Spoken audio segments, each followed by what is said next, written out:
Hello friends, स्वागत है आपके अपने यूट्यूब चैनल गायत्री ऑफिशियल में। आपका SSC constable GD 2022 SSC GD का, जैसा कि आप सब लोग जानते हैं, वैकेंसीज स्टेट वाइज है। जो डोमिसाइल स्टेटस के आधार पर भर्ती होती है, पॉपुलेशन के अकॉर्डिंग वैकेंसी डिस्ट्रीब्यूट होती है।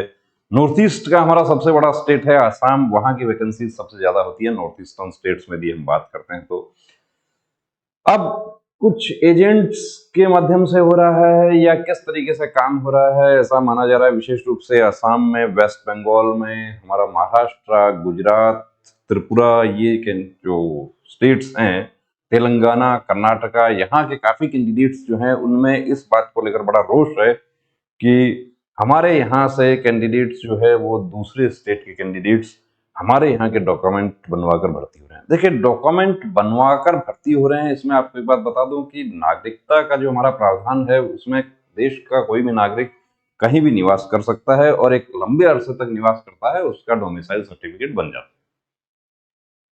या किसी का फैमिली जो है बहुत समय से निवास कर रही है दूसरे स्टेट में, राजस्थान के तो बहुत से लोग, मारवाड़ी जो है, जितना भी कम्युनिटी है वो देश भर में निवास करती है, तो उनके डोमिसाइल सर्टिफिकेट बने हुए हैं उनके। और 370 हटने के बाद तो जम्मू कश्मीर में भी वो प्रावधान हटा दिया गया है कि वहां पर भी डोमिसाइल सर्टिफिकेट दूसरे स्टेट के लोगों के बनेंगे कि वो यदि एक निश्चित अवधि तक वहां निवास करते हैं।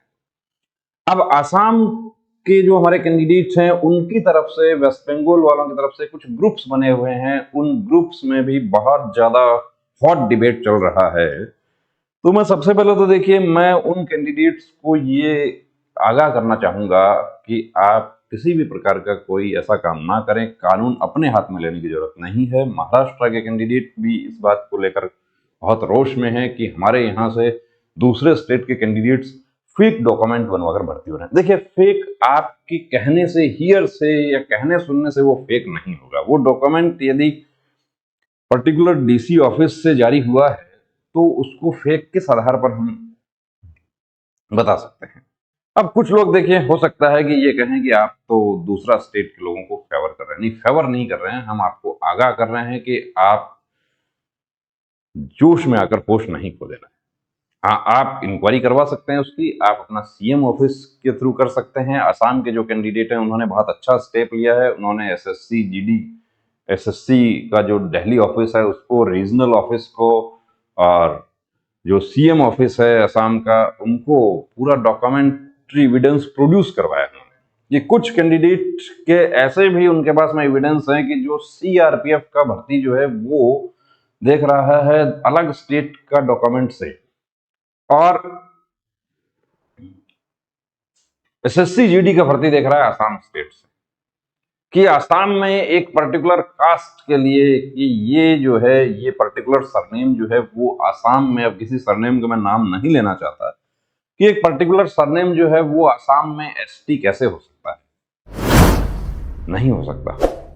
लेकिन यदि उसका बहुत समय से वो लोग निवास कर रहे हैं वहां पे, शिलोंग में बहुत से लोग निवास कर रहे हैं, मेघालय में निवास कर रहे हैं, त्रिपुरा में निवास कर रहे हैं। निवास करना, देखिए, वो तो हमारा कॉन्स्टिट्यूशनल प्रोविजनल, हमारे संवैधानिक प्रावधान है कि देश का नागरिक कहीं भी बसने का, उसको व्यवसाय का, उसको पढ़ाई का, उसका अधिकार है। अब डॉक्यूमेंट फेक है तो उसकी जांच होगी।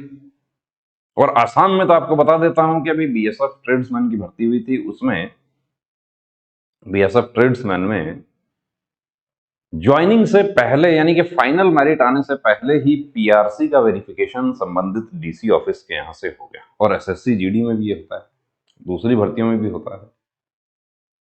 तो जो आसाम के जो कैंडिडेट हैं, वेस्ट बंगाल के हैं या दूसरे स्टेट के हैं, गुजरात के हैं, देखिए, उनका गुस्सा अपनी जगह जायज है कि उनका कट ऑफ जो है वो कम रहता है। अब दूसरे स्टेट वाले जो हमारे हैं, कुछ कुछ कैंडिडेट का जो है वो वॉइस, जो आपस में जो हॉट डिबेट होता है वो उसमें कि तुम लोग भी पढ़ो ना, तुम इतना मार्क्स क्यों नहीं ला सकते। वो कहता है कि तुम यहां पर क्यों आ रहे हो। बात दोनों की जायज है, लेकिन दूसरे स्टेट से फेक डॉक्यूमेंट बनवाकर यदि कोई भर्ती देख रहा है तो वो बहुत ज्यादा गलत कर रहा है। वो अपने साथ, ना केवल वो अपने साथ खिलवाड़ कर रहा है, अपने देश के साथ खिलवाड़ कर रहा है, अपने सुरक्षा बल हैं उनके साथ खिलवाड़ कर रहा है। क्योंकि फेक डॉक्यूमेंट के आधार पे आप एंट्री पा जाएंगे, लेकिन आप वहां टिक नहीं पाएंगे। हो सकता है यदि कोई आपको गलत राय दिया है तो वो आपके खिलाफ चली जाएगी, और कोई कैंडिडेट एक दो यदि भर्ती हो गया है, वो कर रहा है पहले से, लेकिन इस बार देखिए इतना आसान नहीं है कि दूसरे स्टेट का कैंडिडेट, अब भर्ती देखने को कोई कहीं भी देख सकता है। बिहार के बहुत सारे कैंडिडेट, दिल्ली सेंटर लिया है उन्होंने, वो दिल्ली में काम करते हैं। बिहार का कैंडिडेट महाराष्ट्र में काम करता है, लेकिन वो अपना डोमिसाइल स्टेटस बिहार का शो कर रहे हैं, कोई प्रॉब्लम नहीं है। राजस्थान के लोग महाराष्ट्र में निवास कर रहे हैं, उनके डोमिसाइल वहां पर बन गए, वोटर आईडी बन गया, राशन कार्ड बन गया, सब कुछ बन गया। यदि किसी के फैमिली के भी डॉक्यूमेंट वहां के हैं तो कोई प्रॉब्लम नहीं है, उनको आप किस आधार पर रोक सकते हैं? कोई 20 सालों से आसाम में निवास कर रहा है और वो अपने बेटे का डॉक्यूमेंट वहां से बनवा लेता है तो बिल्कुल बनेगा, लेकिन उस फादर का भी डॉक्यूमेंट होगा वहां, कि बिना फादर के डॉक्यूमेंट के एक उसका सन या डॉटर का डॉक्यूमेंट कैसे बनेगा? अब कुछ देखिए यहाँ पर ये आसाम का एक जो न्यूज चैनल है उसमें आपको दिखा दें कि इनकी तरफ से कि यहाँ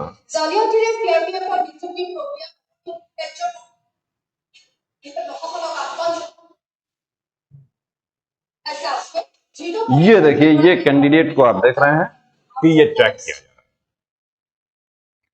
है। ये ब्रेकिंग न्यूज कि सीआरपीएफ का एग्जाम देने के लिए एक कैंडिडेट आता है और उसके डॉक्यूमेंट चेक होते हैं, और जो गलत करता देखिए कहीं ना कहीं, और आधार जब है, आप इतना सब ये सब क्यों करते हैं? आधार से ही पता चल जाएगा। मेरा आधार जो है, मेरा अंगूठा लगाने से ही ये पता चल जाएगा कि मेरा आधार कब का बना हुआ है, मेरा आधार में कौन सा एड्रेस है, मैंने कितनी बार अपडेट करवाया।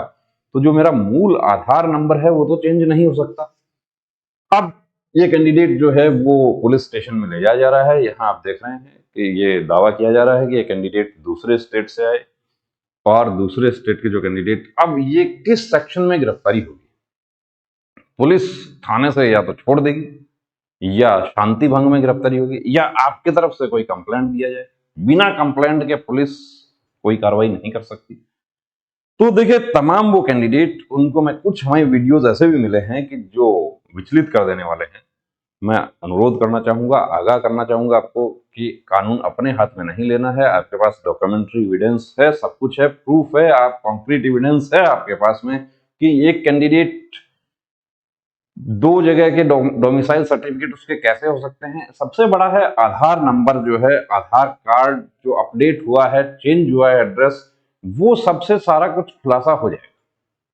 तो जो शिकायत है वो भी जायज है। जो भर्ती देख रहे हैं वो ये कहते हैं कि हम, उसमें काफी कैंडिडेट्स ऐसे भी हैं कि जो राजस्थान का कैंडिडेट 30 साल से उसके फादर आसाम में रह रहे हैं, महाराष्ट्र में रह रहे हैं, यूपी का कैंडिडेट जो हरियाणा में निवास कर रहे हैं, वो हरियाणा से भर्ती देख रहे हैं। तो इसका मतलब ये थोड़ी है कि वो फर्जी डॉक्यूमेंट के आधार पर भर्ती देख रहे हैं। फर्जी डॉक्यूमेंट वो है जो संबंधित डीसी ऑफिस से जारी नहीं हुआ, जिसका डीसी ऑफिस के यहाँ पर किसी प्रकार का कोई एंट्री नहीं है। यदि ऑनलाइन बना है तो ऑनलाइन भी किसी प्रकार का कोई फर्जीवाड़ा करके बना है। तो आपकी शिकायत जायज है। कहाँ शिकायत करें? गुजरात के कुछ कैंडिडेट्स ने गुजरात सीएम ऑफिस में शिकायत इसका किया, तो उनको ये कहा गया कि केंद्र का मैटर है। ये केंद्र का मैटर नहीं है, ये राज्य का मैटर है। एक राज्य के नागरिकों का हक यदि कोई दूसरा खा रहा है तो ये बिल्कुल राज्य का मैटर है, ये केंद्र का मैटर नहीं है। तो यहां पर हम आपको यही कहना चाहेंगे कि जो भी कैंडिडेट्स जिनको लगता है कि हमारे यहाँ पर दूसरे स्टेट के कैंडिडेट आ रहे हैं, देखिए उनके साथ शालीनता से उनके साथ बर्ताव करें। किसी प्रकार का कोई ऐसी कार्रवाई ना करें कि आप परेशानी में पड़ जाएं।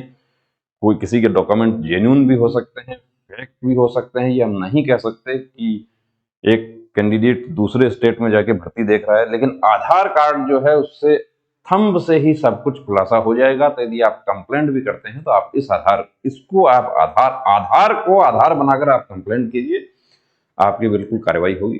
तो बने रहिए दोस्तों चैनल के साथ, और आप इस तरह के अपडेट्स आप पाना चाहते हैं सब्सक्राइब करें। आपके डाउट जो है आप लोग शेयर करते हैं, कुछ वीडियोज आप लोग शेयर करते हैं। कुछ हमारे दोस्त जो हैं वो बड़े जोश में हैं, लेकिन वो जोश में होश नहीं खो देना है, ये मैं फिर से कहना चाहूंगा। जय हिंद।